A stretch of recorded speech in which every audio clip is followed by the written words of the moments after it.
कुछ वंश सेनाओं के आक्रमण से नष्ट हो जाते हैं, लेकिन अब हस्तिनापुर कांप रहा है, क्योंकि उसका अंतिम आशा केवल एक नाजुक जीवन पर टिकी है। अंबा का प्रचंड श्राप अब भी महलों की दीवारों में गूंजता है।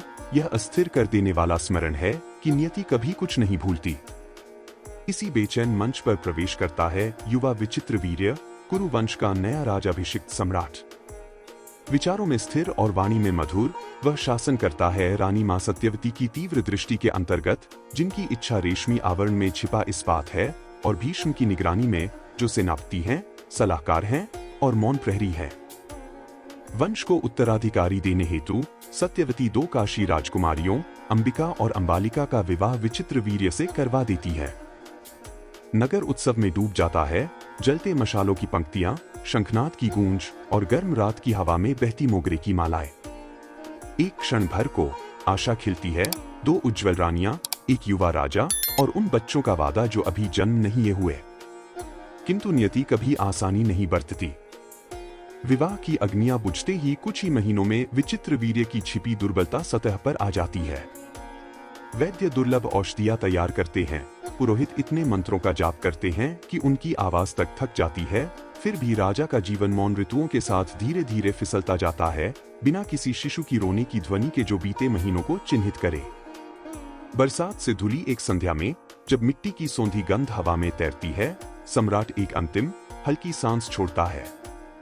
राजसी रेशम शोक वस्त्रों से बदल दिए जाते हैं और महलों के गलियारे गहरे मौन में डूब जाते हैं। मंत्रीगण चिंतित निगाहें आपस में बांटते हैं। महलों के बाहर नागरिक कानाफूसी करते हैं कि यह वंश युद्ध से नहीं बल्कि मौन से ढह रहा है। शोक अब तात्कालिकता में बदल जाता है। सत्यवती आंसुओं से सूजी आंखों के बावजूद अडिग मन से भीष्म से विनती करती हैं, अपनी प्रतिज्ञा त्याग दो, सिंहासन पर बैठो, कुरु वंश को बचाओ। भीष्म सिर झुकाते हैं। पीड़ा उनके चेहरे पर उकेरी है, लेकिन उनका उत्तर अटल है। देवताओं और गंगा के समक्ष ली गई प्रतिज्ञा को तोड़ा नहीं जा सकता। सिंहासन खाली ही रहता है, एक स्पष्ट प्रतीक अनिश्चितता का। 2 विधवा रानियां चुपचाप एकांत में चली जाती हैं। राज्य एक गहरे किनारे पर डोलता है। जिस एक पुरुष से राज्य को आशा थी, उसने मना कर दिया। अब सत्यवती अपनी पहली संतान, सन्यासी और तपस्वी व्यास की ओर रुख करती है, और अब वही निर्णय लेगा जो या तो कुरु वंश को फिर से प्रज्वलित करेगा, या एक साम्राज्य को किंवदंती में विलीन होने देगा। यदि आपको यह वीडियो पसंद आया हो, तो कृपया लाइक करें, सब्सक्राइब करें और दूसरों के साथ साझा करें।